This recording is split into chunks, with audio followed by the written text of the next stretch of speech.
pessoal, tudo bem?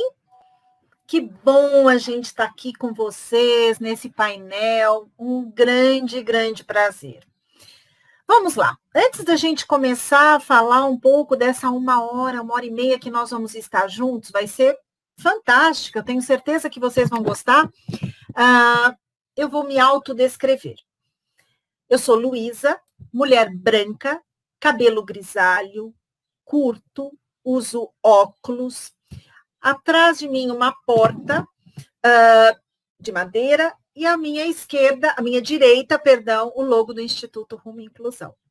Eu estou aqui acompanhada da intérprete Elaine, que eu vou pedir, Elaine, por favor, se autodescreva. Boa tarde a todos. Eu sou mulher, meu nome é Elaine, eu sou loira, cabelo nos ombros, estou vestindo uma camisa preta com a marca da Unileu do lado esquerdo e uma marca de Libras do lado direito. A camisa é preta, já falei anteriormente, e o meu fundo é uma parede branca.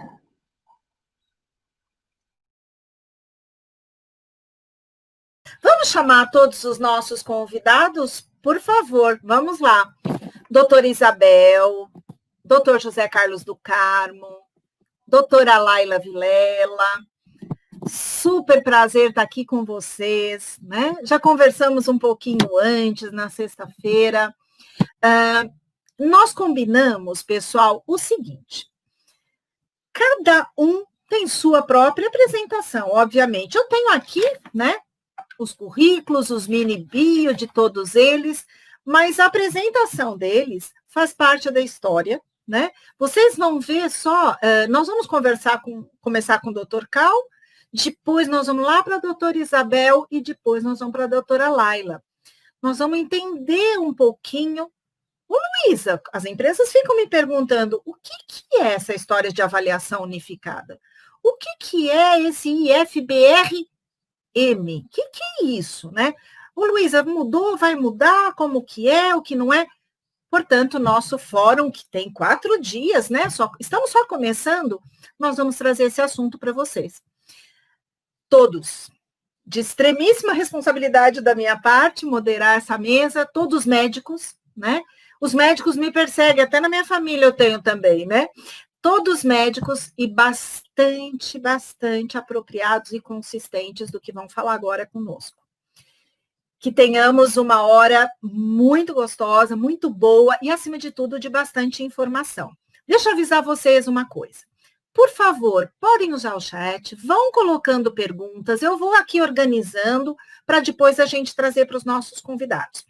Ainda não sabemos se eles vão conseguir vir com a gente no network, né? Cada um tem aí um pouquinho das suas questões, mas talvez eles virão conosco. Mas se eles não virão, deixa aqui suas perguntas que eu vou tentar, no final, juntar para a gente poder responder. Cal, agora é contigo. Por favor.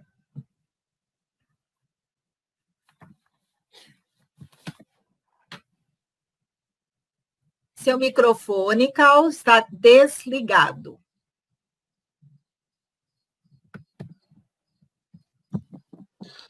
Pois é, acontece nas melhores famílias, né? A gente pensa que só os outros esquecem e cometemos também esses deslizes. Mas eu tinha começado dizendo boa tarde a você, Luísa, boa tarde a Isabel, a Laila e a todos e todas que nos assistem. É um prazer estar aqui hoje e, conforme você tinha solicitado, eu começo me apresentando, mas antes disso vou fazer uma breve autodescrição. Eu sou um homem branco de cabelos grisalhos, eu uso óculos, estou vestindo uma camisa preta com detalhe cinza e uma jaqueta cinza ou azul, tendo ao fundo uma parede branca com uma cortina verde. E meu sinal é este. Significa médico de bigode. Bom, você já havia dito, eu sou médico de formação, eu sempre me dediquei à área de saúde do trabalhador e à saúde pública, e Sou auditor fiscal já há bastante tempo e, nesta condição, eu coordeno o projeto de inclusão da pessoa com deficiência no estado de São Paulo. E também sou coordenador da Câmara Paulista para a Inclusão da Pessoa com Deficiência, que é um espaço de articulação e participação social que nós criamos no âmbito da superintendência para discutirmos, trocarmos ideias e apresentarmos os resultados daquilo que fazemos ou daquilo que deixamos de fazer, no que se refere às nossas ações pela inclusão no trabalho das pessoas com deficiência. Nessa minha apresentação de hoje, eu, na verdade, vou tratar, talvez, do momento, talvez não, do momento que antecede, né, a implantação, a efetivação do índice de funcionalidade. E eu acho isso bastante importante para nós contextualizarmos, porque como nós veremos depois, né, colocado com certeza de maneira muito interessante pela Isabel e pela Laia, a gente ainda vive um momento de transição, em que temos como referência a Convenção da ONU dos Direitos da Pessoa com Deficiência, da qual o Brasil é signatário, a Lei Brasileira de Inclusão, que é um diploma legal da mais alta importância, na medida em que ele foi uma iniciativa que eu considero razoavelmente bem-sucedida, de trazer para a nossa legislação ordinária os princípios e as referências existentes nesta convenção, que no nosso país tem o status, o seu conteúdo tem o status de emenda constitucional. E eu queria começar dizendo, e tenho certeza que grande parte do que eu vou dizer aqui já é do conhecimento das pessoas, mas eu gostaria de contextualizar, como eu já disse, a situação que nós vivemos, e eu queria lembrar, né, que a pessoa com deficiência, ela tem sido vista e tratada de formas diversas ao longo da história. Vamos aí desde situações em que era permitido e aceito que as crianças que nascessem com algum tipo de deficiência fossem eliminadas, né, e depois, né, passando este momento, em outros as pessoas com deficiência eram tratadas, né, com uma predominância de concepções mágicas, mistas e misteriosas que rodeavam essas pessoas. Avançando na história, elas deixam de ser eliminadas, se permite que vivam, mas ficam apartadas do convívio social e segregadas. É interessante que não só elas, né, outros grupos sociais, outras pessoas consideradas fora do padrão normal também eram apartadas da sociedade. Posteriormente, permite-se a sua inserção social, mas com uma condição, né? Competia a elas, era de responsabilidade delas, se adaptar às condições e ao modo de vida das pessoas consideradas normais, superando as barreiras existentes. Aliás, eu acho que isso me faz lembrar um aspecto que eu considero que é um valor muito forte em nós e uma ideia que é sempre enaltecida pelas pessoas de um modo geral, que é a dita capacidade de superação das pessoas com deficiência. O que reforça a ideia de que o sucesso dessas pessoas, das pessoas com deficiência, depende da sua capacidade individual de vencer os obstáculos impostos pela própria sociedade. No momento atual, em que a gente, inclusive, discute, né, essa nova referência de classificação, IFBR, o nosso paradigma é o paradigma da inclusão, em que se reconhece que o meio social tem que ser construído de forma a permitir a convivência dessas pessoas em igualdade de condições com as demais, respeitando-se dessa forma essa diversidade muito rica das características que nos diferenciam a todos e nos tornam a cada um de nós pessoas únicas. E isso que eu acabei de colocar mostra que a forma como é vista e tratada a pessoa com deficiência ao longo da história é dinâmica, ou seja, né, isso tem historicidade. E é exatamente por isso, não é à toa, portanto, que a Convenção, já no seu preâmbulo, como imagino muitos já saibam, coloca que a deficiência é um conceito em evolução. E essa mesma Convenção, né, à luz do paradigma da inclusão e superando os antigos conceitos, ela coloca, como a Amanda até já disse no início, pessoas com deficiência são aquelas que têm impedimento de longo prazo. Sempre que eu menciono esse conceito da Convenção, eu gosto de citar aqui Na tradução realizada em Portugal, a expressão impedimentos de longo prazo foi traduzida para incapacidades duradouras. Portanto, repetindo, pessoas com deficiência são aquelas que têm impedimentos de longo prazo ou incapacidades duradouras de natureza física, mental, intelectual ou sensorial, os quais, em interação com diversas barreiras, podem obstruir sua participação plena e efetiva na sociedade em igualdade de condições com as demais pessoas. Esse trecho eu li, que é uma transcrição literal do que aparece na Convenção e aparece também da mesma forma na Lei Brasileira de Inclusão. O importante é que, ao reconhecer a deficiência como um conceito em evolução que resulta dessa interação do indivíduo com o meio, a Convenção estabelece um marco divisório entre a definição biomédica, que já foi mencionada, que percebe a deficiência apenas como uma característica individual, intrínseca, e, por outro lado, a visão biopsicossocial, que compreende a deficiência como um fenômeno resultante da interação funcional ou estrutural do corpo da pessoa com o ambiente que o cerca. Isso significa a passagem do absoluto da deficiência à relatividade da incapacidade, né? A passagem da responsabilidade individual para a responsabilidade social. Dessa forma, a avaliação da deficiência envolve a classificação da funcionalidade e da incapacidade associadas a uma condição de saúde, e isso é importante. As múltiplas faces do objeto de análise, né, exige para que seja realizada a participação de equipes multidisciplinares e nos obriga a nos utilizarmos, além da tradicional classificação internacional de doenças, o nome completo é Classificação Internacional de Doenças e Problemas Relacionados à Saúde, a CID-10, né, a classificação na sua versão 10, nos obriga a usar também de forma complementar a Classificação Internacional de Funcionalidade, Incapacidade e Saúde, a CIF, que, a exemplo da CID, é uma classificação adotada internacionalmente pelos órgãos internacionais da área da saúde, do trabalho, mas que ainda, né, e particularmente aqui no nosso país, ela é menos usada e menos conhecida do que a CID. No dia a dia da fiscalização, né, do cumprimento da lei de cotas, como todos sabem, compete a nós, da Auditoria Fiscal do Trabalho, fiscalizar o seu cumprimento, apesar da lei ser uma lei da Previdência Social.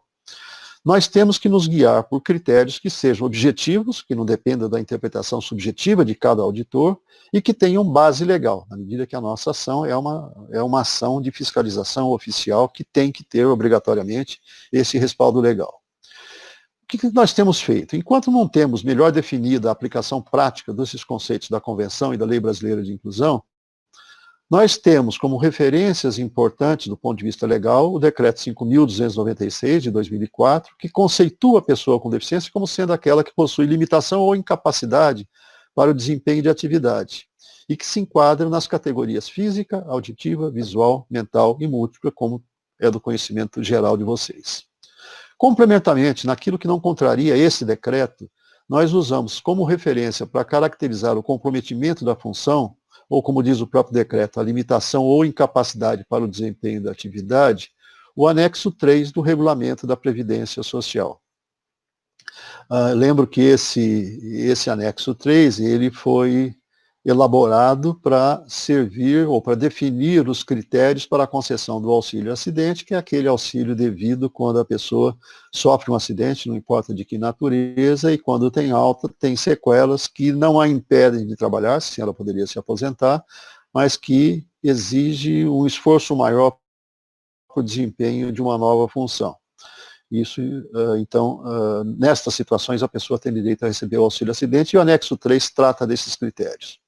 Por fim, uma outra referência que também é muito importante para nós é a instrução normativa, a sigla é IN, elaborada pela extinta Secretaria de Inspeção do Trabalho, hoje Subsecretaria de Inspeção do Trabalho, de número 98, que foi feita em 2012, inclusive com a participação da Laila, minha participação, e de alguns outros colegas auditores fiscais. Essa instrução normativa orienta a ação fiscal e, dentre outras questões, ela determina que o enquadramento do empregado como pessoa com deficiência deve ser feito por meio da apresentação de laudo que pode ser elaborado por qualquer profissional de saúde de nível superior. Portanto, desde essa época, já oficialmente, nós tínhamos definido e esclarecido às empresas, à sociedade, que o laudo pode ser feito por qualquer profissional da área da saúde, obviamente com afinidade, né, com uma formação relacionada ao tipo de deficiência, mas não é obrigatório que seja apenas feito pelo médico. E uma outra questão importante que aparece na instrução normativa é que é necessário, é imprescindível que haja manifestação escrita do trabalhador, né, autorizando que a sua condição de pessoa com deficiência seja informada à Auditoria Fiscal do Trabalho e que ele tenha ciência do seu enquadramento na reserva legal. Bom, a Lei Brasileira de Inclusão ainda estabelece, né, conforme eu já comentei no início da minha fala, que a deficiência pode ser de natureza física, mental, intelectual ou sensorial. Vejam vocês aí que há diferenças em relação ao decreto 5.296. Foi incluído o transtorno mental, até então nós tínhamos apenas a deficiência intelectual, ainda que a denominação do decreto fosse de deficiência mental, mas permite-se então o enquadramento e a aceitação, né, das pessoas com transtorno mental ou, como preferimos dizer, psicossocial. E o termo sensorial foi usado no lugar de deficiência visual e deficiência auditiva. Na prática, e por hora, né, para a elaboração dos laudos, nós temos orientado para que se use como referência a legislação ordinária que eu acabei de citar, que é anterior à convenção, mas também que se busque caracterizar a natureza biopsicossocial da deficiência. No entanto, para que isso possa ser feito, é indispensável que se defina esse instrumento previsto pela LBI, que nós estamos discutindo. É fundamental para que a gente possa avançar na busca do atingimento dos objetivos da lei de cota, que é o da inclusão das pessoas que de fato têm direito a ela, ou seja, as pessoas com deficiência, e na consecução das políticas, de um modo geral, que garantam os direitos devidos às pessoas com deficiência. Por esse motivo, e já encerrando a minha fala, eu acho que essa iniciativa da BRH de pautar esse tema é de fundamental importância, e eu tenho certeza que agora, na sequência, as falas das minhas queridas amigas e colegas, a doutora Isabel e a doutora Laila, vão permitir que a gente tenhamos todos uma melhor compreensão sobre os princípios, suas formas de aplicação e o estado da arte em que nos encontramos. Muito obrigado pela atenção. Muito obrigada, Cal. Pessoal, o Cal volta, já temos perguntas, viu, Cal? A gente já tem aí algumas dúvidas. Para contextualizar, vamos só dar uma paradinha. Nós tivemos uma troca de intérpretes, agora nós temos aqui a Luana conosco, da Unileu, um super parceiro nosso. Luana, por gentileza, faça a sua autodescrição. Olá, boa tarde, meu nome é Luana, eu sou intérprete de Libras e eu estou vestindo aqui uma camiseta preta com o slogan aqui da Unileu, né, da empresa, e também aqui tem um slogan, uma marca, né, de acessibilidade aos surdos. Eu sou morena, tenho cabelos à altura do ombro e eu estou numa parede, atrás de mim tem uma parede azul. Muito obrigada, Luana. Bom, daremos continuidade agora com a nossa grande mestra, né, doutora Isabel, também médica formada pela UFRJ, que está aqui conosco, nos prestigiando, e a história dela se mistura com a história dessa nova ferramenta. É com você, Isabel, por favor.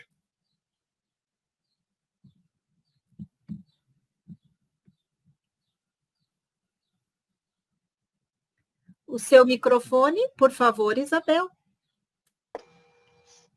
Obrigada. Agora estão me ouvindo? Sim, muito bem. Ok. É um prazer estar com você, Luísa. Muito obrigada pelo convite de participar desse fórum importante, onde as vozes da diversidade é que dão o tom do nosso discurso. E, para começar a minha descrição, eu sou uma mulher já de 66 anos, cabelos começando a ficar mais grisalhos, mas ainda mais escuros do que grisalhos, castanho escuro, pele morena, estou com uma blusa azul turquesa, que corresponde ao fundo da parede igual ao da Luana, né? Estamos aqui fazendo uma dupla. a parede e a minha blusa. E aqui eu estou num ambiente que eu apaguei a luz para poder ter um pouco mais de visibilidade do meu próprio rosto, para vocês acompanharem melhor. Como eu disse, é um prazer estar não só com a Luísa de Paula, como todos os que organizam esse evento e participam, mas especialmente por estar numa mesa com dois queridos amigos, os auditores, Dr. Cal, que nós acabamos só chamando de Cal, que é o nome pelo qual ele é muito conhecido, e a doutora Laila Vilela. Cada um de nós em um estado da federação, e isso talvez seja, de verdade, a única possibilidade, mas, ao mesmo tempo, um presente que a pandemia nos trouxe, diferentemente de tantas outras complicações e sofrimentos que tem imposto ao povo brasileiro e ao mundo, né, nessa situação. Mas a pandemia sempre nos faz pensar naquilo que nós podemos melhorar, apesar das adversidades que estão sendo enfrentadas. E eu diria que uma das grandes adversidades que nós enfrentamos é o preconceito. E tudo isso que nós vamos falar, de alguma maneira, esbarra a razão, tem por razão o preconceito contra as pessoas com deficiência, que é algo que ainda não desapareceu da comunidade brasileira, da nossa cultura e da maioria dos países. Alguns países evoluíram e, portanto, não precisam nem de leis específicas, como leis de ação afirmativa, que estabelecem reservas de vagas, seja mercado de trabalho, seja nas universidades, em qualquer outros pontos. E há países, por exemplo, que você não precisa sequer reservar espaços nos transportes coletivos, dizendo que ali é um assento destinado a uma pessoa com deficiência ou a uma pessoa idosa, porque isso seria naturalmente percebido, essa diferença, e, portanto, uma necessidade específica é naturalmente percebida pelos demais e a pessoa cede a vez. Mas nós não alcançamos ainda essa situação. E é por isso que o movimento de pessoas com deficiência no Brasil, e embora eu não tenha descrito e vocês não possam ver, eu estou sentada numa cadeira de rodas. Sou uma pessoa com deficiência física em razão de uma lesão na medula cervical, na altura do pescoço. Portanto, isso afeta tanto o movimento dos meus braços, mais o braço direito, e das pernas. Embora eu tenha movimento e já tenha andado muitos anos com bengala, agora eu utilizo cadeiras de rodas. Isso é uma situação que me coloca muitas vezes em desigualdade de oportunidades com as demais pessoas. E isso acontece comigo e acontece com todos os outros tipos de deficiência em graus diferentes, mas acontece. E por essa razão, o nosso país começou, através do movimento das pessoas com deficiência, no final da década de 70 e mais precisamente no ano de 1981, a pensar como desconstruir essa situação de desigualdade vivida pelas pessoas com deficiência. Porque nós já sabíamos que a desigualdade não desapareceria somente com o fim do preconceito. Há necessidade de algo mais. E esse algo mais é um direito que a Convenção sobre os Direitos das Pessoas com Deficiência da ONU, somente em 2006 homologada e elaborada durante o período de 2002 a 2006, conseguiu trazer, que é o direito à acessibilidade. A acessibilidade é todo aquele direito intermediário, é o direito meio para se alcançar os direitos finais, que são os direitos políticos, econômicos, sociais, culturais e ambientais. Todos os direitos humanos, políticos, civis e políticos, naturalmente, e os outros demais, direitos chamados de direitos de segunda geração. Então, a Convenção da ONU, como disse o Dr. Cal, ela muda a conceituação de pessoa com deficiência, dizendo que deficiência não é a Isabel usar cadeira de rodas e movimentar pouco o corpo. Não é isso. A deficiência é a experiência que a gente vive ao se deparar com barreiras. E a principal barreira é a barreira atitudinal. Então, essa barreira é a barreira mãe, digamos, aquela que faz com que as demais permaneçam. Porque se não existir uma atitude, ou melhor, existindo uma atitude positiva em relação ao potencial e à capacidade das pessoas com deficiência, naturalmente as demais barreiras vão desaparecendo. Porque vão desaparecer as dificuldades de acesso arquitetônico urbanístico, desaparece toda a questão das barreiras de comunicação, assim como nós estamos aqui hoje com a Luana agora e a Elaine, que já esteve conosco como intérprete, não existe a barreira da comunicação entre a língua portuguesa e as pessoas que usam a língua brasileira de sinais, porque está havendo justamente a tradução. Então, isso é desconstruir uma barreira. É o melhor exemplo que eu posso dar no momento, a barreira comunicacional. E outras barreiras existem. Então, descobrimos que, na verdade, deficiência é a interface entre a pessoa e as barreiras, ou o ambiente, ou o contexto, ou o conjunto da sociedade que vê as pessoas com deficiência como seres que não têm as mesmas possibilidades do que elas. Claro que eu não tenho a mesma possibilidade de subir numa escada e ir lá em cima limpar uma vidraça. Mas não é isso que define a minha capacidade para uma série de outras questões.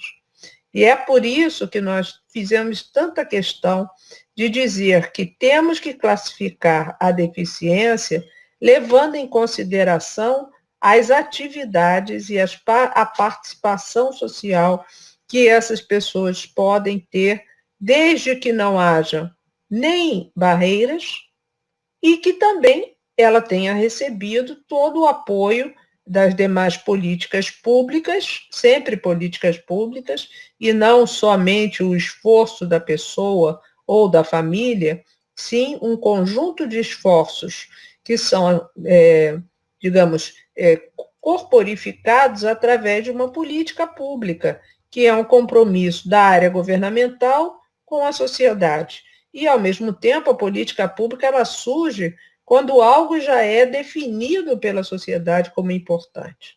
E daí nós passamos a dizer o seguinte: as pessoas com deficiência não devem ser mais definidas pela paralisia, ou pela cegueira, ou pela presença de alguma deformidade facial, ou qualquer situação, a perda da audição, ou pela dificuldade intelectual, ou pela presença de uma consequência de um transtorno mental.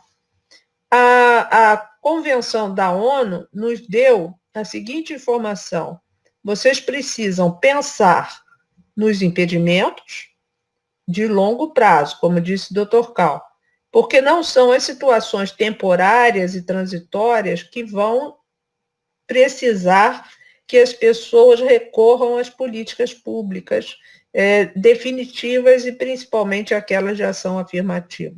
É lógico que uma pessoa com uma deficiência de locomoção transitória é uma pessoa que vai precisar de acessibilidade. Quanto a isso, não temos dúvida. Eu diria que todo mundo precisa de acessibilidade no meio físico. E o melhor exemplo são as calçadas. Se uma calçada é ruim, ela é ruim para todo mundo.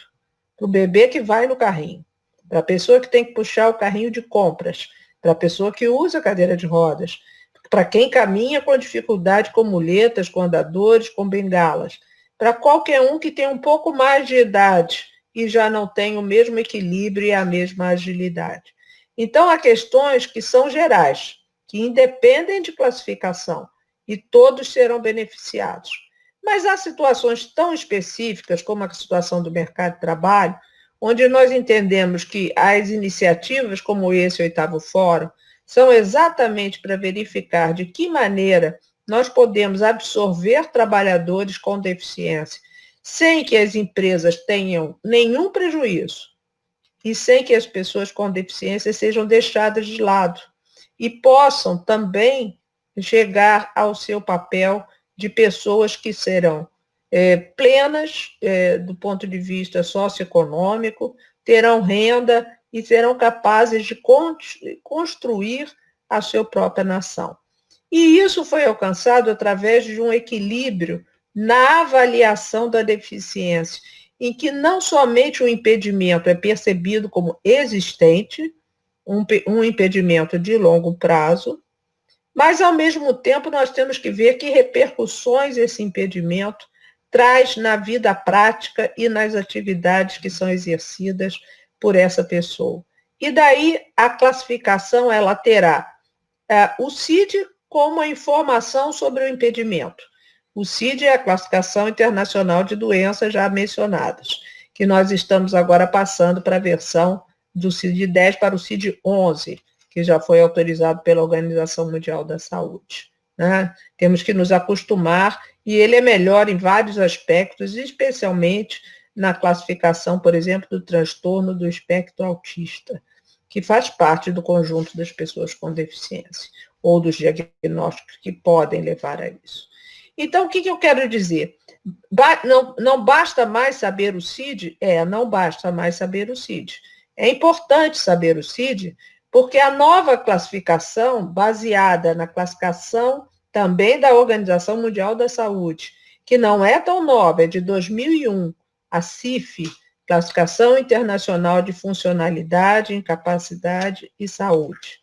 Ela vem trazer exatamente essas inter-relações que existem entre o estado da pessoa de saúde, os fatores contextuais que estão fora da pessoa, são aqueles fatores do ambiente, fatores pessoais, fatores sociais, e há essas diversas interações que são avaliadas nos vários domínios, que vão desde o domínio da aprendizagem, do uso do conhecimento, passam pelas atividades domésticas, passam também pelos cuidados pessoais, a mobilidade, a comunicação, a vida política, social, o trabalho, a escolaridade e por aí vai. São 9 domínios da CIF, reunido em sete conjuntos, né, de domínios, 2 deles estão somados, que vão fazer parte de uma matriz chamada Índice de Funcionalidade Brasileiro. Isso foi desenvolvido, começamos a pensar na classificação unificada da deficiência, porque percebíamos que, como lembrou o Dr. Cal, dependendo do avaliador, para uma pessoa, alguém era uma pessoa com deficiência e tinha uma deficiência moderada. Para o outro, aquilo era uma deficiência leve. Para um outro ainda, em outro momento da avaliação, poderia ser considerado uma deficiência grave, inclusive.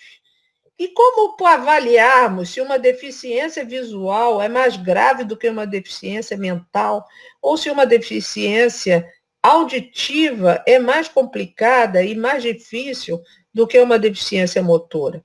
Na verdade, tudo que eu falei não faz o menor sentido, porque nós não precisamos fazer isso. O que nós temos que ver é se impedimentos de longo prazo, em interação com barreiras, estabelecem modificações prejudiciais às atividades e à participação das pessoas. E eu posso garantir a vocês que, por mais severa que seja uma situação de impedimento, se essa pessoa recebe reabilitação ou habilitação, quando se trata de uma criança, recebe todos os recursos tecnológicos que nós temos hoje e dispõe desses recursos também no seu ambiente diário e no seu ambiente laborativo, possivelmente nós conseguiremos fazer com que muitas pessoas com impedimentos graves não tenham deficiências severas. Não sei se me fiz entender, mas o que eu quero dizer é que deficiência não está na pessoa, está no conjunto de todas essas situações. E é disso que se trata a avaliação da funcionalidade de uma pessoa por um novo índice.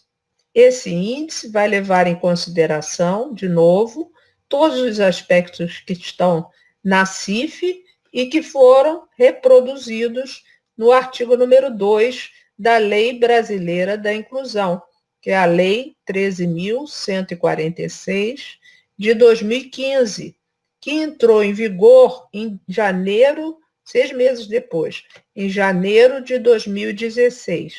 E a própria lei, nesse mesmo artigo 2º, no parágrafo 2º, informa que o governo tem o prazo, eu diria, o prazo de 2 anos após a entrada em vigor da lei para preparar um instrumento de avaliação da deficiência. O que o grupo de trabalho desenvolveu desde o início? Que é possível, sim, utilizarmos um modelo de avaliação para todas as 32 políticas que o Brasil tem relativas às pessoas com deficiência, mas que talvez com mais rigor ainda precisem ser utilizados quando se tratam das políticas de ação afirmativa. E essa ação afirmativa, eu diria que a mais importante delas, aquela que de fato vai nos dar uma noção de que a pessoa conseguiu ultrapassar todas as barreiras, é o fato de você chegar ao mercado de trabalho. Quisera eu dizer que não há necessidade de mais ações afirmativas para isso, mas nós sabemos que ainda existem muitas dificuldades ao longo da vida das pessoas com deficiência, e elas começam muitas vezes no próprio ambiente escolar, e as dificuldades de uma escola com todos os recursos. Mas nós temos progressivamente ultrapassado esse grande gargalo. E as pessoas com deficiência hoje estão na universidade, estão na pós-graduação e têm títulos de mestrado, de doutorado, de pós-doutorado. Não é a maioria ainda é um conjunto de pessoas com vulnerabilidade socioeconômica.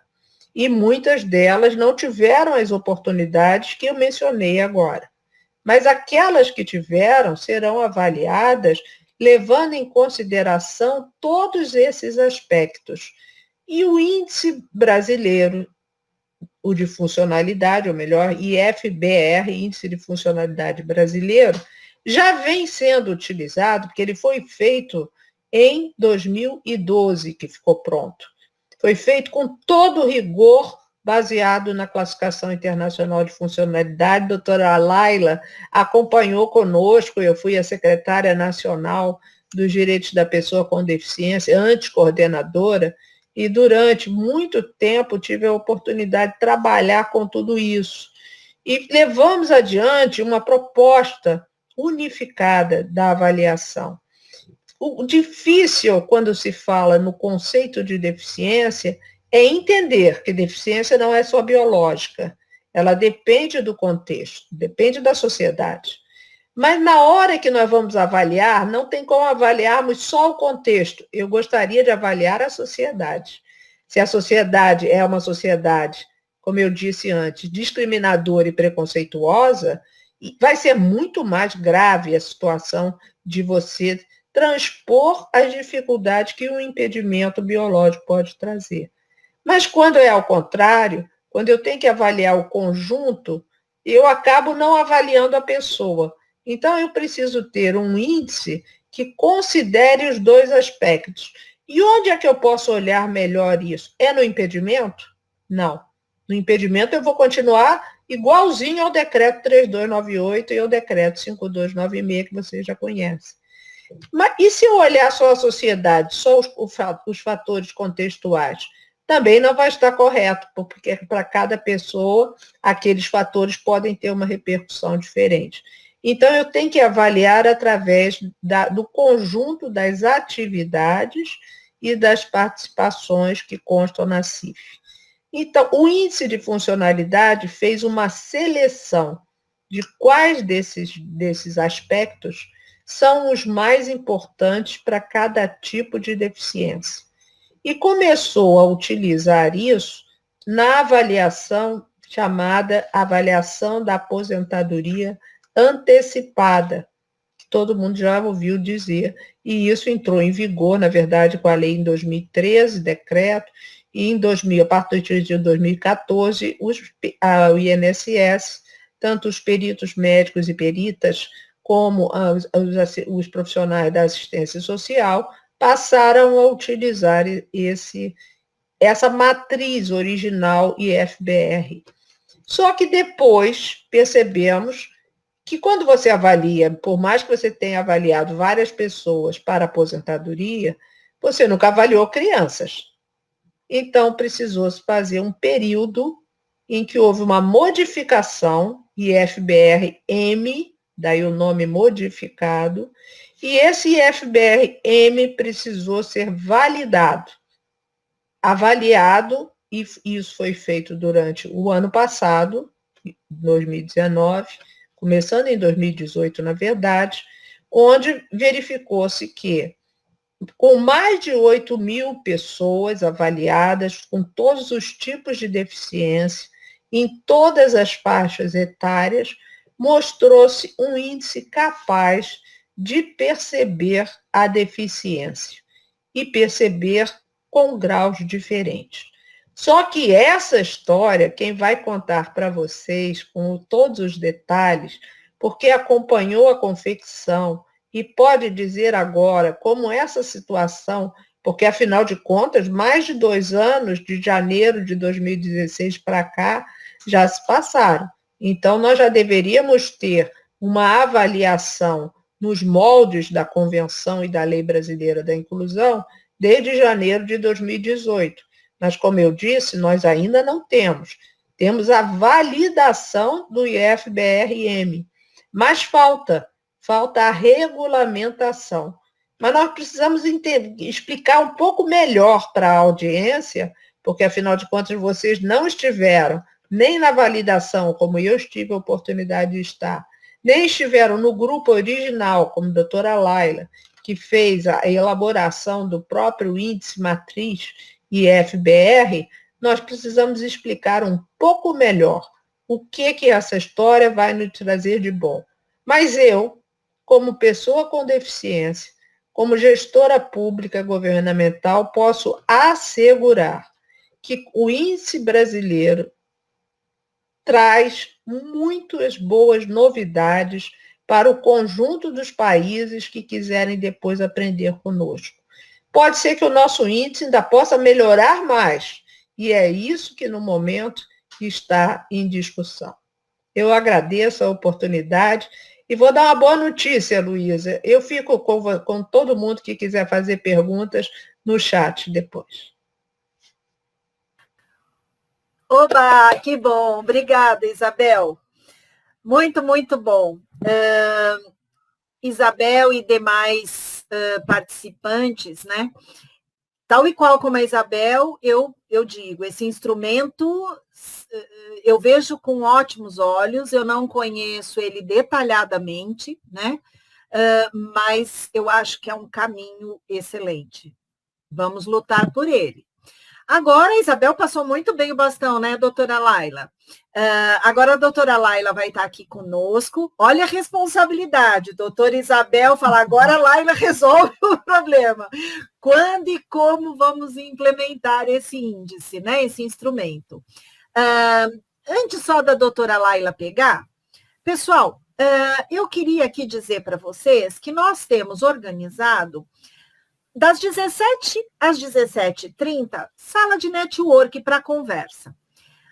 Nós estamos quase chegando às 10:45, ou seja, esse assunto ele é denso, esse assunto é importante, então nós vamos continuar aqui na sala, nós vamos ouvir a doutora Laila, nós vamos abrir para perguntas, porque já tem perguntas aqui, estou aqui com perguntas do Rafael, estou aqui com perguntas de outras pessoas, então nós vamos continuar aqui. Talvez não faremos o network, mas abriremos aqui para as perguntas. Vocês vão me mandando e a gente vai trazendo. Doutora Laila, é contigo. Resolve o problema aí, que agora a doutora Isabel diz que você resolve o babado aí. Me deu essa tarefa complicada, né? Boa tarde, gente. Prazer estar aqui com vocês. Meu nome é Laila, então. Minha descrição, eu sou uma mulher de pele clara, 43 anos, cabelos castanhos, longos, lisos, né? Atrás de mim só tem uma parede branca, nada de interessante. Eu vou até compartilhar uma apresentaçãozinha aqui, mas o objetivo principal é só controlar meu tempo para eu não expandir demais, né? Que nós já estamos um pouquinho atrasados. Então, assim, as pessoas que não me veem, não se preocupem, não tem figuras nem nada, e eu vou falar todo o conteúdo, tá? É só para me vigiar mesmo. Pode ser, Luiz?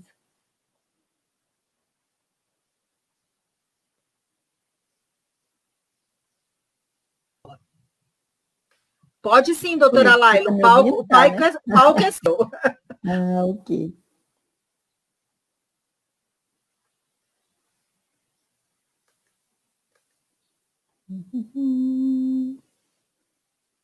Você está vendo minha telinha aí já, Luísa? Não sei se deu algum probleminha aqui. Ainda não estamos vendo sua tela. Pode ir compartilhando, eu lhe aviso, doutora Laila. Tá, pessoal, e nós vamos, se a doutora Laila nos autorizar, nós vamos disponibilizar o material para vocês, tá? Caso a doutora Laila autorize, nós poderemos disponibilizar. Ainda não apareceu, doutora Laila. Não, então nós vamos desistir disso aqui, não tem problema não, porque não está funcionando direito, ele sumiu com a parte do PowerPoint, mas não tem problema não. Eu vou seguindo aqui, eu prometo tentar me comportar, Luiz.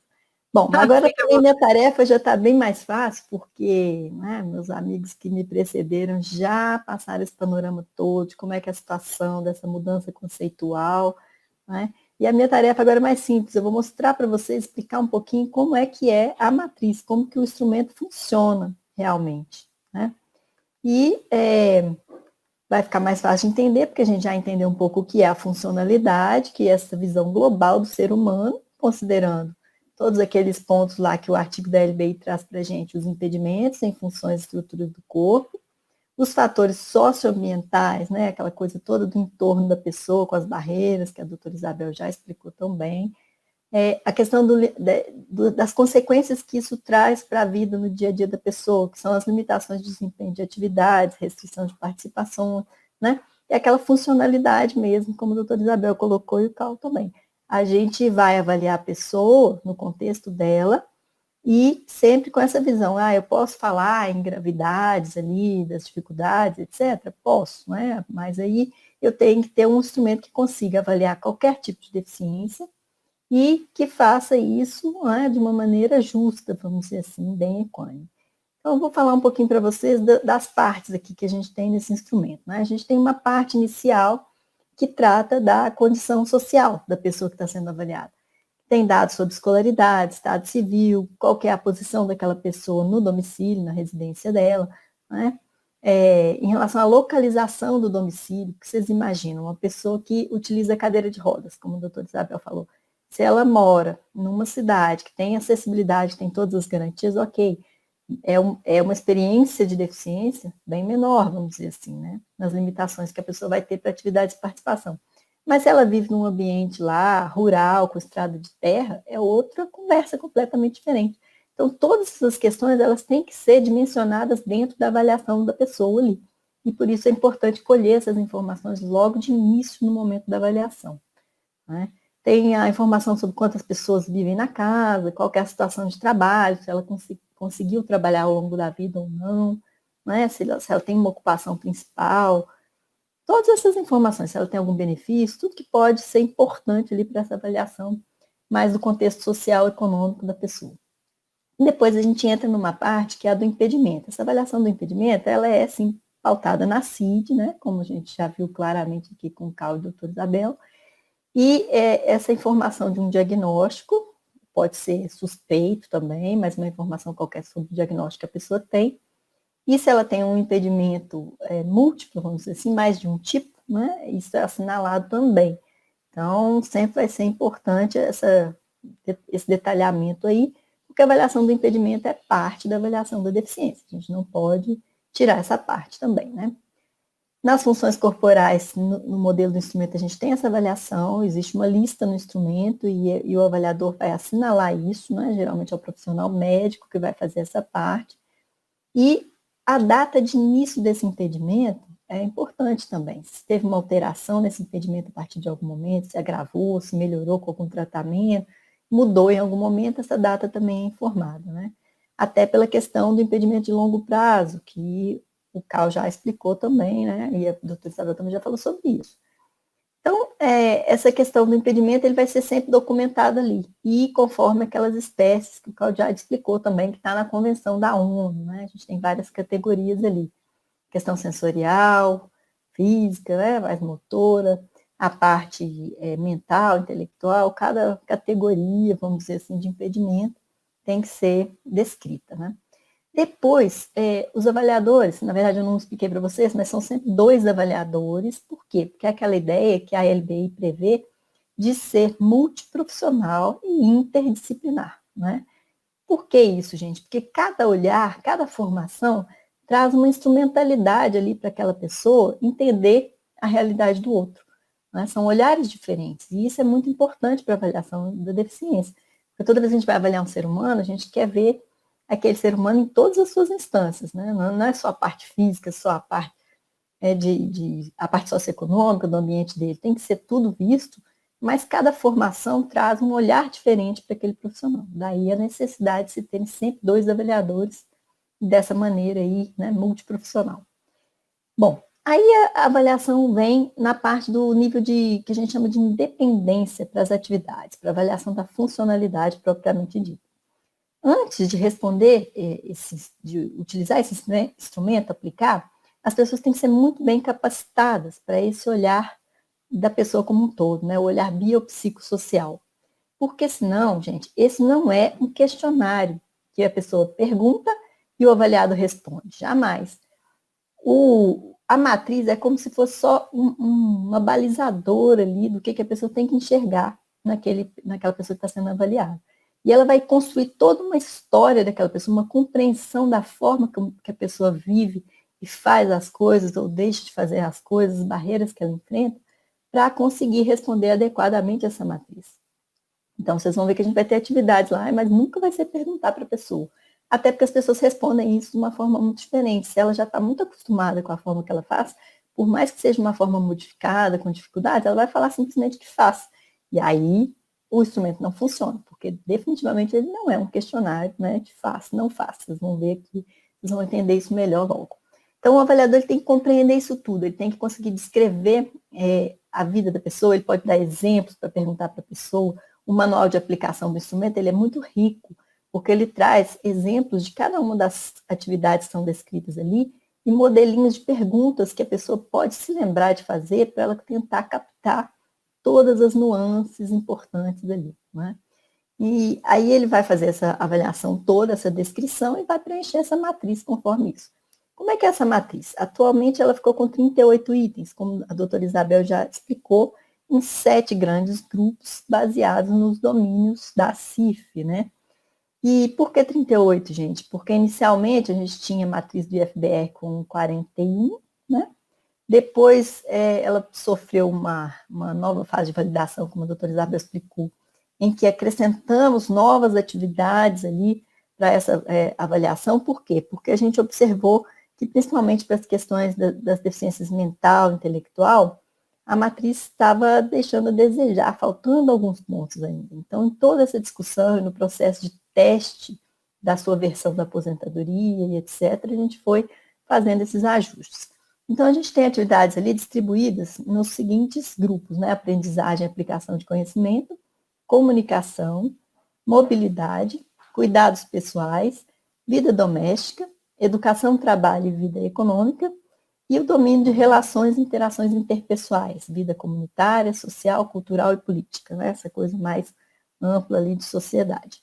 Então, nesses itens dos 38, o que acontece? Pela validação que foi feita pela Universidade de Brasília, não são todas as atividades que se aplicam a todas as faixas etárias. Então, foi feito todo esse estudo. Por que elas diminuíram de novo para 38? Elas estiveram em 57, se não me engano, né, na versão que foi validada pelos conteudistas. Porém, na hora de aplicar, a UNB detectou que ela tinha cada atividade dessa tem um poder discriminatório em cada faixa etária para dizer o que é isso, é o peso, qual que é o significado daquele item para concluir se a pessoa tem ou não deficiência e falar se é leve, moderada e grave. Então, várias atividades não tinham um poder de discriminação nesse sentido, de separação aí de categorias. E aí elas puderam ser retiradas, né? Então, ficamos com 38. E aí esse desempenho vai ser isso. Tem que ser estudado qual que é o desempenho real da pessoa, que ela consegue fazer. Não é um desempenho hipotético se ela tivesse boas condições ali, sem barreiras. É o que ela faz na realidade. E é isso que o avaliador vai ter que captar. Então, se a pessoa não cozinha porque ela não tem um ambiente adaptado, é uma coisa. Você avalia esse desempenho dela ali real. Agora, existe o outro lado também, da situação em que a pessoa não faz porque ela não entendeu, isso não é um hábito dela. Por exemplo, a pessoa não cozinha porque sempre teve alguém que fez isso por ela, né? E aí, o que a gente tem nesse sentido? Nesse caso, a pessoa seria avaliada pelo potencial de fazer, né? E não pelo desempenho real, mas pelo potencial. Se ela fosse cozinhar, se ela desejasse isso, né? Se fosse um hábito dela, ela poderia fazer ou ela teria dificuldades? Então, é isso que a gente tenta avaliar. Sempre também é importante o quê, gente? Se acontece que, ao longo do dia, essa situação da pessoa piora, ou por qualquer razão, em função do ambiente, aquele desempenho da pessoa varia, a gente sempre vai pegar a pior condição daquele desempenho, não é? E atividades do domínio que inclui educação, trabalho e vida econômica, sempre vão ser pontuadas considerando a história pregressa do sujeito. Porque às vezes você fala assim, você está trabalhando? Está, né? Mas vai ver o histórico dele, ele tem ali vários empregos de 1 mês de duração, etc., porque ele realmente não tem aquele trabalho ali adaptado, sem as barreiras, para que ele exerça a sua atividade, né, tenha uma carreira e evolua ali dentro daquela profissão. E sempre também que a atividade for uma coisa mais complexa, então, por exemplo, tem o item lá que chama alcançar, transportar e mover objetos. Esse item, ele tem 3, né, subatividades, vamos dizer assim. E mover objetos é mais difícil, então, do que só alcançar o objeto. Aí, se tem variação entre eles, a gente sempre avalia o mais complexo também. Né? Isso tudo para garantir o quê? Que o instrumento seja bem justo nesse sentido. Né? Se tiver dúvida em relação àquela atividade ali, não conseguiu informação com a pessoa, ou com acompanhantes, se for o caso, ou com históricos da pessoa, tem que pontuar na pior situação. Não é? Como se não conseguisse fazer mesmo. Sempre com a ideia o quê? De preservação dos direitos. É isso que é prioritário dentro da ideia do instrumento e de toda a capacitação que é feita para ele. Então, o que a gente tem que compreender aqui dessa matriz? Que a pessoa com deficiência, ela vai sofrer essa experiência ali, né, de restrição de participação em atividades, sempre em função de falta de acessibilidade em alguma situação, de barreiras, né? Se ela não tem apoio nos relacionamentos, na família, se o ambiente dela é, vamos dizer assim, mais hostil, né? Como eu citei o exemplo lá de uma área rural e tudo mais. Então, tudo isso tem que ser compreendido. Falta uma rede ali de serviço, de apoio, um medicamento que a pessoa precisa, uma reabilitação. Isso tudo vai impactar nesse resultado. Então, a gente tem que entender a pessoa com a vida dela, a vida da pessoa como um todo, para a gente responder essa matriz do instrumento. Isso que eu digo que ele não é um questionário, ele é um instrumento que tem uma complexidade embutida grande. Depois que a pessoa está capacitada, etc., é fácil de aplicação, não demora muito tempo, né? Isso já foi testado em mais de 17 mil avaliações nessa última versão aqui pela UNB. Então, é fácil de aplicar, mas a capacitação tem que ser bem feita para que a pessoa tenha esses conceitos ali já bem, né, embutidos na cabecinha dela para ela conseguir fazer essa avaliação adequada. E aí, como é que é essa pontuação da matriz? A gente tem lá, para cada uma daquelas atividades e participações ali, das 38, a gente tem a seguinte avaliação. Nós temos 4 escalas, 25, 50, 75 e 100 pontos. 25 pontos, a pessoa não faz atividade, de jeito nenhum, ela é totalmente dependente de terceiros. Por que isso, gente? Porque a forma de quantificar as dificuldades ali, a autonomia, elas foram baseadas em outra escala, que é a medida de independência funcional, a MIF. Só que a MIF, ela tem mais categorias, então, assim, na construção do instrumento foi feita uma adaptação dessa escala para somente 4 categorias com esse perfil. 25 pontos, que seria a menor na escala, a pessoa não realiza. Ela não participa de nenhuma etapa da atividade, alguém faz tudo por ela, né? Seria a condição mais grave ali de restrição de atividade de participação. Quando ela tem 50 pontos, o que acontece? Ela precisa de um terceiro, então envolve uma outra pessoa. E essa pessoa pode ser para supervisão, ela tem que ter uma vigilância ali para ver que está tudo sendo feito adequadamente, né? Ou para preparar alguma etapa, por exemplo, a pessoa serve o prato e aí a pessoa consegue se alimentar, mas ela não conseguiria servir o próprio prato, por exemplo. Então vai ter um terceiro, ou preparar a comida antes disso até, né? Então é uma pontuação 50 quando ela precisa de um terceiro em alguma etapa ali, que pode ser inclusive preparo ou supervisão, né? A pontuação 75 é quando a pessoa realiza a atividade de uma forma adaptada, né? O que é isso? Ela precisa de uma tecnologia, de algum apoio, de algum suporte, alguma coisa ali que favoreça, né, essa atividade. Vamos supor, na alimentação. Se a pessoa tiver uma colher curva adaptada, ela consegue se alimentar sozinha. Então, ela precisa só de uma modificação naquele sentido ali, e não de uma terceira pessoa, né? E aí ela teria 75 pontos. É importante lembrar que sempre que a pessoa faz isso de uma maneira mais lenta, com mais dificuldade, ou então ela fica com dor ao realizar essa atividade, ou ela tem alguma complicação quando ela faz isso, isso também é modificado. Então, entra no nível 75 de pontuação, né? Toda vez que ela realizar a atividade com algum tipo de modificação. A pontuação 100 seria aquela que a pessoa faz, né, de forma independente, sem nenhum tipo de adaptação e modificação, na velocidade habitual e em segurança, né, que sempre esses itens são avaliados. Porque fazer sem segurança, colocando sua saúde ou vida até, né, em risco, aí também não pode ser, já entra na categoria da modificada. E sempre, gente, vai ser o quê? Dentro daquilo que é considerado um padrão ali, o que mais é feito, né, dentro de uma certa idade, de uma certa cultura e de educação, né? Até um exemplo que a professora Lídia lá da UNB colocou, que eu achei interessante. Ela falou assim, se a pessoa vive numa comunidade que o padrão é se alimentar usando as mãos e não o talher, é isso que vai ser avaliado. Então, eu não vou avaliar se ela usa o talher, porque isso não é o padrão dela, né? A gente tem que sempre levar em consideração a cultura e a educação também para avaliar o instrumento. E para cada uma das atividades que vem lá, a gente tem no manual uma descrição do que é a atividade, a gente tem exemplos daquilo, tem aquilo que a gente chama de questão norteadora, que são algumas questões, algumas perguntinhas que são feitas, como eu já disse antes, para avaliar aquela atividade direitinho, né? E aí a gente sempre tem também uma descrição rápida para cada um daqueles níveis, 25, 70, 25, 50, 75 e 100, né? Quando pode dar alguma dúvida, tem exemplos para cada uma das atividades no manual de aplicação, para a capacitação ser feita bem adequadamente, né? Em relação aos fatores contextuais, a parte socioambiental, como que ela entra na matriz? Primeiro, toda vez que você avalia uma atividade de participação que a pessoa faz com modificação, ou não faz, ou faz com a ajuda de terceiros, ela tem ali embutido uma presença de barreiras, né? Então, essa pontuação cai porque existem barreiras, existem dificultadores no ambiente, na vida dela. E aí, toda vez que ela tem essa pontuação, então, que não seja 100, ela tem a necessidade de marcação de quais são as barreiras. E aí, nos fatores contextuais, a gente tem lá, se são produtos ou tecnologias que estão faltando, se é o ambiente, se é falta de apoio, relacionamentos, né? Até cuidados familiares, se é a atitude, como a doutora Isabel falou, essa aí é a barreira mãe, né? Essa que mais importa, né? Que a gente vê no dia a dia, lá na inclusão no trabalho, que se essa barreira atitudinal é quebrada, as outras coisas são muito fáceis de resolver. Custa muito alto, etc. Não, não é. O que impede na prática é a atitude, né? A gente sempre vê isso.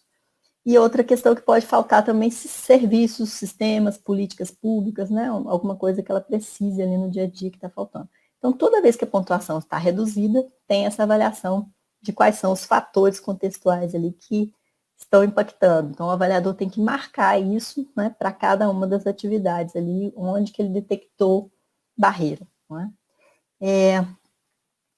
A gente tem também a formatação do instrumento para as crianças e adolescentes, né? Vocês imaginam, a gente vai adquirindo habilidades à medida que a gente desenvolve na vida, então tem variação. Uma criança de 6 anos não tem a mesma funcionalidade, vamos dizer assim, né, em todas as atividades, que um adulto ou que uma pessoa mais velha. Então, assim, essas coisas foram todas adaptadas com a ajuda de especialistas para definir ali quais seriam as atividades para cada faixa etária, né? E como que essas atividades e participações, elas foram importantes para separar, né, diferenciar ali as deficiências leves, moderadas e graves, e aí isso foi desenhado também, o recorte para cada uma das faixas etárias. Só para vocês entenderem. O instrumento, ele inclui uma outra etapa que é fundamental. Sem essa etapa, o instrumento fica incompleto. Ele foi desenhado para ter todas essas fases. A fase da matriz e a outra fase que a gente chama de fuse, né? É um nomezinho um pouco diferente, mas é dos autores que criaram. A gente não vai explicar o método em si, a ideia, que é um pouco complicado, mas a proposta é o quê? Que a gente tem alguma coisa para tentar equalizar. Já que eu uso as mesmas atividades de participação para todo tipo de impedimento, tem algumas coisas, alguns domínios desses que são mais impactados conforme o impedimento, né? Ou menos. Então, foi feita uma seleção dos domínios que seriam mais impactados para cada um dos tipos de impedimentos e foi feita uma descrição do que a gente chama de atividade emblemática, que é uma condição ali muito importante. Por exemplo, para a questão da deficiência auditiva, se a pessoa teve uma surdez que aconteceu antes dos 6 anos de idade, por que isso? Porque na faixa dos 6 anos é que a gente começa a alfabetização. Então, se foi antes, isso vai ter certamente um impacto na alfabetização, que é a base para um monte de coisas da vida da gente, né? E aí a gente tem, para cada um dos tipos de impedimento, uma situação assim, definidora de maior gravidade, vamos dizer assim. Para a pessoa com deficiência física, por exemplo, deslocamento exclusivo em cadeira de rodas, né? Então, com esse sentido é que foi feito o FUSE. E o que é o FUSE? O FUSE, na verdade, é o seguinte: se a pessoa tem, naqueles 2 domínios prioritários, uma pontuação que seja 75 em todas as atividades, né? Ou que ela tenha uma pontuação menor ali de 50 pontos em algumas atividades daqueles domínios, a pontuação toda cai para menor daquele domínio. Então, é uma forma de dar uma gravidade maior, né? Porque quanto menor a pontuação, menor a funcionalidade e maior a gravidade, vamos dizer assim, né? Da experiência de deficiência ali da pessoa, de restrição. Então, o FUSE faz isso, ele faz as notas caírem mais conforme alguma situação de gravidade detectada, ou na própria avaliação, ou nessas questões emblemáticas que já foram traçadas. Uma grande mudança que veio depois das versões de IFBR e IFBRA foi a colocação da questão emblemática para a deficiência mental e psicossocial, né? Já teve até uma perguntinha aí, acho que Rafael, sobre questão de deficiências invisíveis, né? Elas estão previstas na convenção e elas vêm ali já nessa nova versão do instrumento com a questão emblemática também para isso. E também várias atividades já foram incluídas com esse olhar, né? Para a gente poder detectar essas condições também. Bom, então, gente, o que acontece? A grande questão desse instrumento é que ele vai fazer uma avaliação que a gente chama de relacional da deficiência. Ele pressupõe o quê? Uma interação de todas as instâncias do ser humano com o ambiente que ele vive, né? Com as barreiras que ele enfrenta.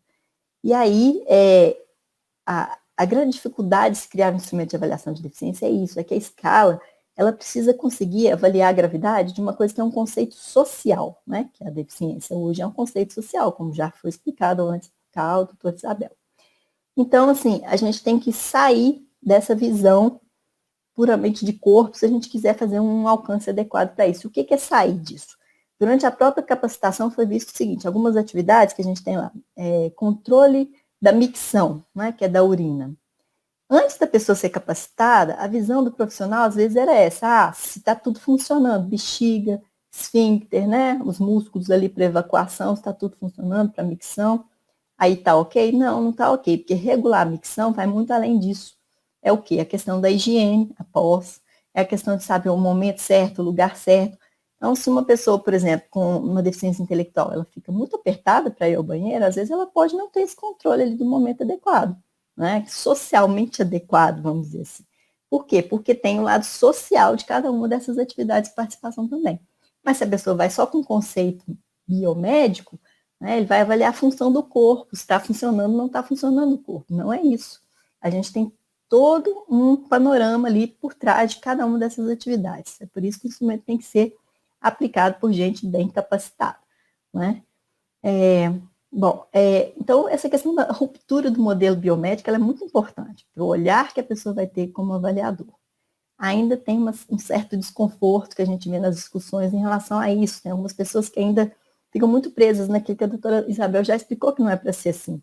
Né? Pessoas, às vezes, com impedimentos de mesma severidade, conforme as barreiras ou os apoios, as coisas que elas têm ou não têm, elas vão ter atividades de participação em níveis de funcionalidade diferentes, apesar do impedimento ser, né, pela CID, igualzinho, categorizado da mesma maneira.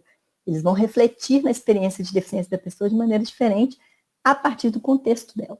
Então, assim, a gente ainda vê uma certa dificuldade dessa compreensão aí no instrumento. E o que acontece? Acho que eu já estou até passando da hora um pouquinho. Mas a gente tem lá os passos, né, que todo mundo fica curioso. Então, olha só, esse instrumento já foi discutido exaustivamente, só que eu participo dessas discussões já foi desde 2008, né, vários profissionais de diversas especialidades, formações, as pessoas com deficiência participaram das etapas de construção. O próprio CONAD, que é o Comitê Nacional, né, da Pessoa com Deficiência, já aprovou esse instrumento, considerou que ele está adequado. E aí, a gente tem esse grupo de trabalho interministerial que tem essa função de correr atrás do atraso já de mais de 2 anos, como a doutora Isabel colocou, para colocar esse instrumento em funcionamento. O instrumento ele tem que ser único para avaliação de todas as políticas, para que a pessoa não tenha que ficar naquela peregrinação ali para conseguir as coisas, né? E ele tem que ter todo aquele olhar da LBI, da questão biopsicossocial, da Convenção da ONU inicialmente, né? Que é Constituição para nós hoje, nós temos que obedecer. Então, a gente tem que levar isso tudo em consideração. Esse GTI ele foi constituído pelo decreto 10.415, né? E deu 90 dias para que esse grupo de trabalho interministerial tomasse as decisões. O GTI é um grupo de instâncias decisórias, ele tem os chefões dos ministérios, vamos dizer assim. E aí foram criados os GTE, que são grupos de trabalho técnico, de apoio, para discutir as questões técnicas e passar para esse grupo decisório. E esse prazo definido no GTI foi inicialmente de 90 dias, que está vencendo agora, até o dia 9 de novembro, se não me engano, mas está nessa semana, ele está vencendo esse primeiro prazo de 90 dias. A gente já teve muitas discussões em várias instâncias ali, mas a gente ainda não conseguiu chegar num consenso por diversas razões, né? Às vezes o peso da questão orçamentária é importante aí para algumas instâncias governamentais. Então, a gente tem a previsão de 3 GTEs, né, esses grupos técnicos. Um que é do instrumento, do modelo único, né, de avaliação biopsicossocial, do qual eu faço parte, a doutora Isabel também, que é a parte técnica do instrumento. A gente tem um da parte técnica do orçamento, né, do impacto orçamentário que isso pode trazer, principalmente para a política do BPC, que é a que o governo considera que tem um custo maior, né? E a gente tem um outro grupo previsto também, que é de normativos, porque a gente vai precisar de adaptações na legislação toda para encaixar isso aí depois no momento da aplicação. Então, todos esses aí são previstos. O de normativo, ele é para começar depois, na verdade, né? Ele não era para ter 3 em paralelo, apenas 2. E o que acontece? A gente tem uma dificuldade grande que é a seguinte: as discussões que são feitas lá dentro, os detalhes dessas discussões não podem ser divulgados. A gente tem um artigo 8º lá no decreto do GTI que diz que é vedada a divulgação de discussões em curso sem a prévia anuência do coordenador, né? Aí a gente tem essa dificuldade aí. Mas eu acho que o grande ponto importante para nós é que o instrumento está aí, está validado, foi um instrumento mais discutido que já se implementou até hoje no Brasil. BPC não foi assim, já passou por várias atualizações, e FBRA já teve probleminhas e não foi nem modificado, continua aí funcionando. Então, assim, esse é o mais discutido que já teve notícia até hoje, não somente para a questão de deficiência, mas para todas essas questões sociais, né? E aí, acho que é isso, espero que tenha dado para entender um pouquinho como é que é o funcionamento, né? E nós vamos ficar aqui à disposição para as perguntas. Luísa. Obrigada, doutora Laila. É uma aula, né? É uma aula. Vamos chamar o doutor Cal, vamos chamar a doutora Isabel. Show, né, Isabel? Show, Cal. Doutora Laila consegue mostrar para a gente, né? Dá vontade até de pegar a matriz e trazer para casa, doutora Laila.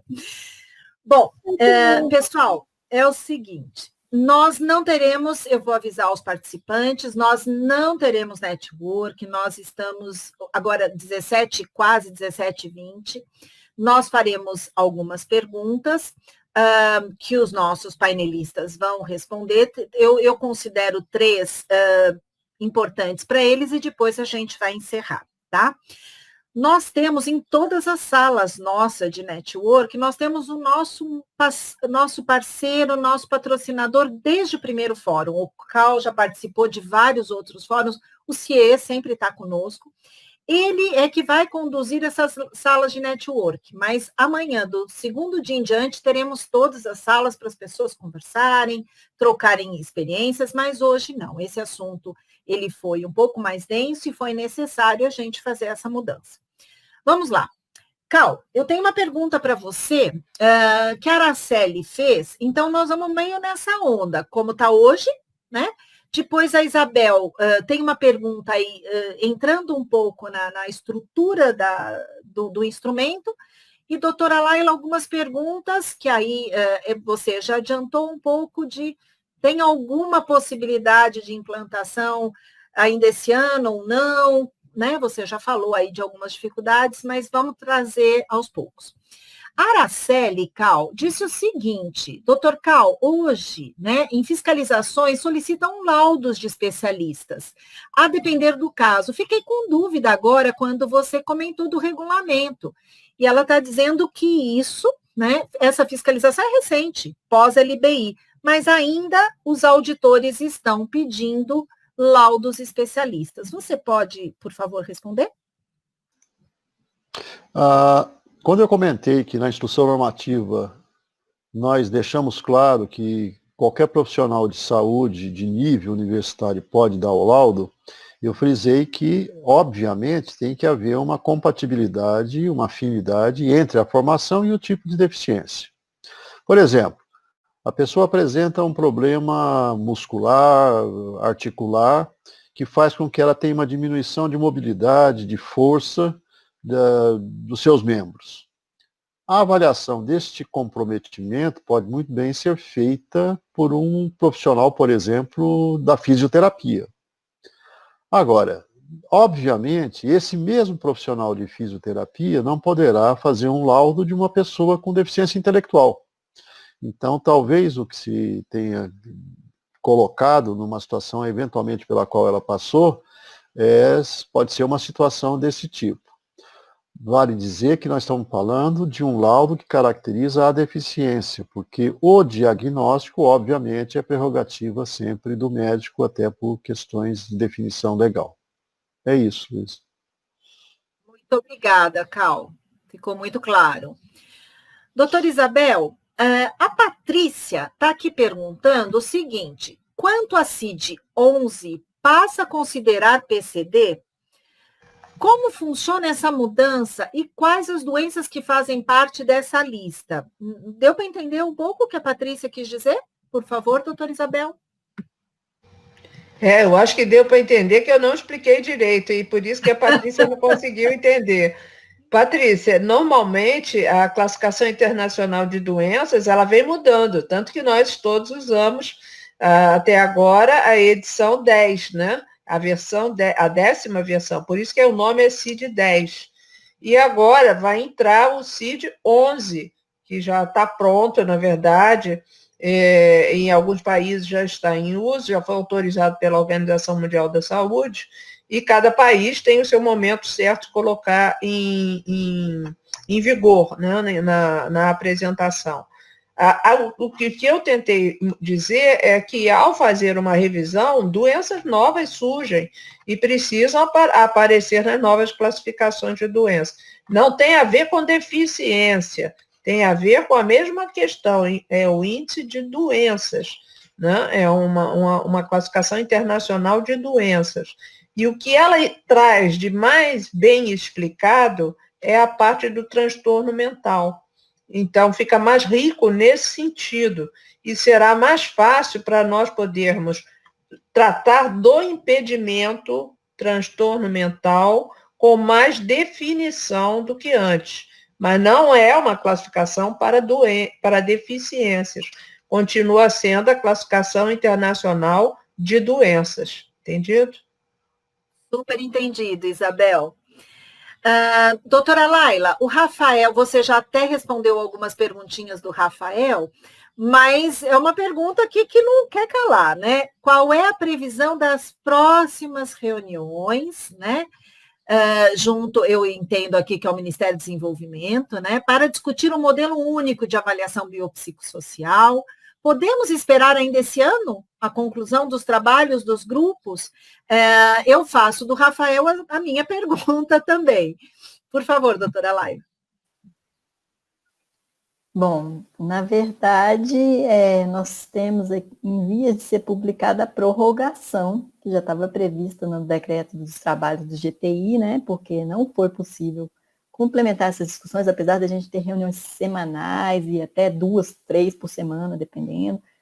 Foi criado um subgrupo, vamos dizer assim, para discutir alguns testes práticos também do instrumento, de comparação com outros instrumentos, então isso vai demandar um tempinho a mais, e aí foi pedida a prorrogação, que já era prevista essa possibilidade, por até mais 90 dias, né? Mais do que isso não está previsto, mas a gente não pode garantir para vocês a data exata de colocação, né, disso em prática, porque realmente ainda tem muitas discussões para serem finalizadas. A gente sabe que já está num atraso horroroso, né? A proposta, a exigência da LBI é que fosse regulamentada em 2 anos com esse instrumento, mas infelizmente isso não aconteceu por muitas questões aí de mudanças políticas, mil coisas que aconteceram nesse percurso, né? Então agora a gente está correndo atrás do prejuízo, mas a gente não tem uma data prevista. O que eu posso te dizer é que em breve, provavelmente essa semana, sai a prorrogação por mais 90 dias. Então, esse ano, possivelmente, não sai nada, né? Até o ano que vem, esperamos fazer isso o mais depressa possível. Doutora Laila, doutor Cal e Isabel. Estamos no final, um assunto que a gente teria aqui mais 1, 2 horas, e olha lá, né? Eu tenho paquerado a Isabel, não é de hoje, Isabel, vamos fazer um curso, Isabel, né? Quanto a gente vem discutindo isso. Mas eu vou pedir para vocês finalizarem, dar uma mensagem para finalizar o nosso painel, né, e deixar a BRH está à inteira disposição dos senhores para quando vocês quiserem vir a público e falar com as empresas sobre esse tema, a gente está super aberto, mas eu vou fazer uma pergunta que eu vou cutucar um pouco aqui, ó, vou dar uma cutucadinha e fiquem à vontade, falem o que quiserem e como quiserem. Corremos riscos, né? Eu, como consultora de inclusão e estou navegando aí nessas conversas, corremos o risco deste instrumento que eu, Luísa, né, que está na inclusão há quase 30 anos, que eu considero, sem conhecer ele no detalhe, mas eu considero ele um excelente caminho de avaliação, mas corremos o risco deste instrumento não vir a ser implementado nem nos próximos 90 dias e nem lá para frente, nós corremos esse risco. E eu aproveito, peço para vocês darem uma mensagem final sobre o nosso painel. Podemos começar, quem quiser bater primeiro ou apanhar primeiro, pode começar.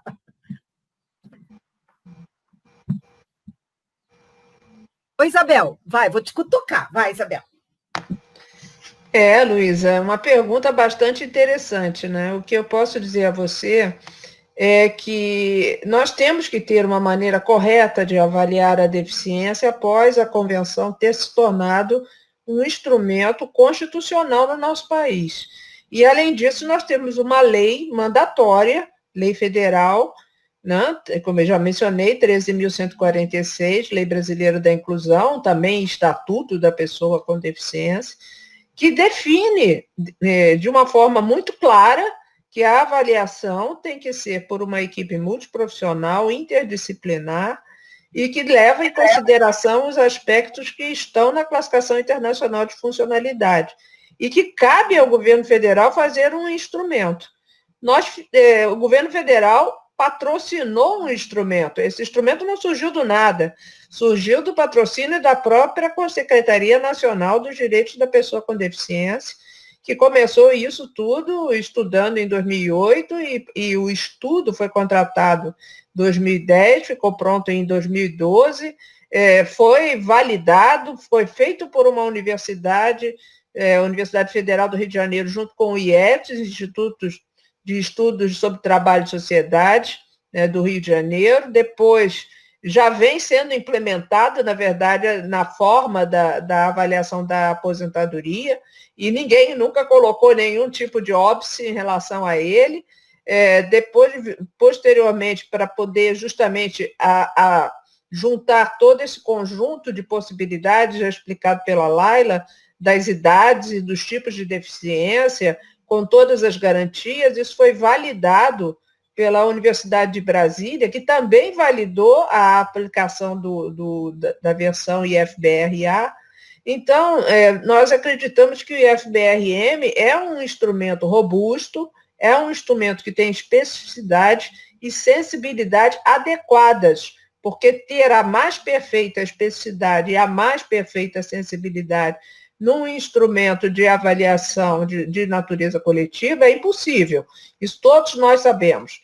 Que sempre haverá alguma coisa a ser aperfeiçoada, também sabemos. Que as políticas públicas têm diferenças entre si, óbvio. E naturalmente, se eu for classificada como uma pessoa com deficiência grave, isso não quer dizer que eu vou receber benefício de prestação continuada, que tem critérios de renda muito, muito justos, né? Que você tem uma outra finalidade, um outro foco para levar em consideração. Então, essas questões todas é que precisam desses ajustes e dessas, digamos, pactuações, para que seja um instrumento que venha, de fato, a trazer segurança para o gestor público, segurança para o Conselho Nacional dos Direitos da Pessoa com Deficiência, e eu diria todo o conjunto de conselhos e todas as associações, para que as pessoas sejam, de forma justa, avaliadas, né? E que esse instrumento não se torne um funil, nem um gargalo para o acesso aos direitos. Ele se torne uma ferramenta de orientação, mas para que as pessoas sejam, de fato, aquinhoadas com as necessidades que demanda o seu grau de deficiência, a sua condição social e de sua família e outras questões mais. E que venha nos auxiliar nas políticas públicas em geral. Então, eu acho que nós temos muito a ganhar com o IFBRM e eu espero que se houver alguma modificação, obviamente, que sejam adaptações para melhor e nunca para desaparecer com essa proposta. Obrigada, Cal. Laila, por favor, a finalização, o nosso recado final. Bom, assim, bem rapidinho, eu acho que o grande recado e todo o esforço que está sendo feito na construção desse instrumento para obedecer à legislação é para a gente enxergar que doença não é igual a deficiência, né? Esse é o ponto principal, sair mesmo da CID. Se a pessoa perguntar para mim, poliomielite é doença? Eu sempre vou responder, não sei. É deficiência? Eu vou falar, não sei, gente, porque a gente explicou aqui várias vezes que a gente vai ver o impedimento e a relação deles com as barreiras. Então, vamos tirar esse negócio de diagnóstico da cabeça. Se a gente conseguir fazer isso nessa live, já tá bom. Viu? É isso, obrigada. Então, os homens serão os últimos. Tá, Luísa, bom, primeiro, reafirmar o meu prazer em participar, assim, acreditem, eu sempre aprendo muito ouvindo a Laila e a Isabel, e hoje foi mais uma oportunidade nesse sentido. Em relação à questão que você coloca, eu acho sim que corremos risco. Nós já tivemos várias outras iniciativas do governo federal, no sentido de, em última instância, prejudicar os direitos sociais, prejudicar os direitos das pessoas com deficiência. E acho que a exemplo do que fizemos, por exemplo, quando foi editado o projeto de lei 6159, no final do ano passado, que praticamente acabava com a lei de cotas, a gente tem que estar atento e reagir à altura.